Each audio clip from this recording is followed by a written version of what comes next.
বিক্রি করছেন জন্য তো এটা তো পাচ্ছেন। এটা তো অন্যায় করতেছে, এটা তো অন্যায়, এটা প্রশ্রয় দেওয়া হইতেছে, এটা তো মার্কেট তো রিটেলার না, এটা হচ্ছে হোলসেল। রং করে এটা আমি তো তাহলে কি এখান থেকে এটা হচ্ছে? আপনারা যদি এটা না বিক্রি করতেন তাহলে ওরা পাকিস্তানি বলে বিক্রি করতে পারতো না। এই মার্কেটে বেশিরভাগই হোলসেলে বিক্রি হয়। হোলসেলে বিক্রি হয়। হোলসেলে যখন বিক্রি হচ্ছে, যখন পাকিস্তানি একটা ব্র্যান্ডের নামে জিনিসগুলো নিয়ে যাচ্ছে অন্যখানে, তারা কি একটা জিনিস নিয়ে যাচ্ছে, অনেক নিয়ে যাচ্ছে না, তাই না?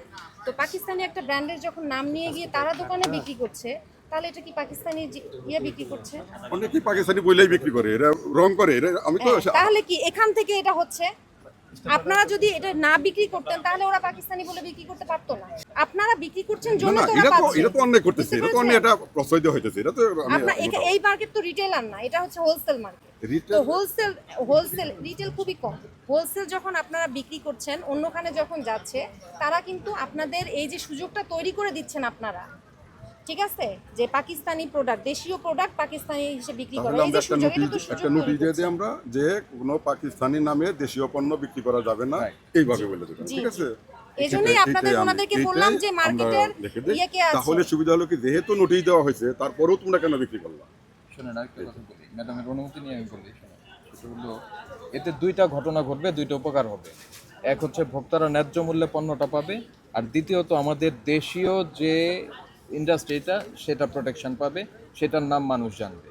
এটা আমাদের অনেক প্রবলেম হয় জানেন, ওই যে অনলাইনে না অনলাইনে এগুলা অরিজিনাল করে বিক্রি করে, অথচ কত দোকানদার যারা সব দোকানদার তারা কিন্তু বিক্রি আপনি করতে পারতেছে ট্যাগে না। লাগাই দেন সাদাবাহার নামে তো অলরেডি পণ্য আছে পাকিস্তানে, তো সাধারণ মানুষ তো প্রতারিত হবেই, বিভ্রান্ত হবেই, হবে বিক্রি করে।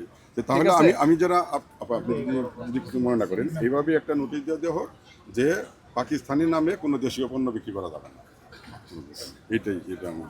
এবং এই দোকানের এই মার্কেটের অভিযোগ রয়েছে এরকম যে এখানকার দোকানদাররা যে অ্যাকসেসরিজগুলো, যেগুলো যে সাদাবাহার এগুলো হচ্ছে যে অর্ডার দিচ্ছে পাকিস্তানি ব্র্যান্ডগুলো, বিন সাইদ, তারপর হচ্ছে যে যেগুলো আছে পাকিস্তান তাওয়াক্কাল, হ্যাঁ, এগুলো তারা এগুলো অর্ডার দিচ্ছে, ঠিক আছে, তারপর এগুলো নিয়ে এসে আপনার এখানে লাগিয়ে দিচ্ছে দেশিতে।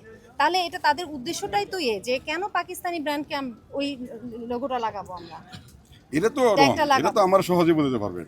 তাহলে এটাই তো আপনাদের হচ্ছে মার্কেটে। এটা রং, কিন্তু অনেকে আবার মানে ওই পাকিস্তানি বলে কপি বলে বিক্রি করে, দেশি বলে বিক্রি করে, কিন্তু অনেকে এরা করে হয়তো অসৎ যারা, তারা হয়তো অরিজিনাল বলে বিক্রি করে। কিন্তু তারপরে আমি বলতেছি একটা নোটিশ এমনভাবে দেওয়া দেয়, তোমরা কোনো দেশীয় পণ্য পাকিস্তানি নামে বিক্রি করতে পারবা না। প্রতি দোকানে আপনারা নোটিশ দেন, এবং শুধু নোটিশ না, এটা আপনারা যারা মার্কেট অ্যাসোসিয়েশনে আছে এটা তোমাদেরও কি করবে, কারণ মার্কেটের তো একটা সুনামও থাকে, সুনাম তো ধরে রাখতে হয়, তাই না? আপনার যদি এই মার্কেটে নকল পণ্য বিক্রি হয়, এটা তো ইয়েটাও খারাপ হয়ে যাচ্ছে, তাই না? আর সবচেয়ে বড় কথা, এটার এই যে হোলসেল জন্য এখান থেকে প্রতারিত হওয়ার সুযোগ তৈরি হচ্ছে, এটা তো আপনাদেরই বন্ধ করতে হবে। হ্যাঁ, আমি তো আপনাদের সব ভিডিওগুলো দেখি, কিন্তু কালকে দেখলাম যে ট্যাগগুলো আপনারা অনেক এক জায়গাতে মধ্যে ধরে পড়ছে, অনেক ডাবল ট্যাগিং কাস্টমার এসে এটা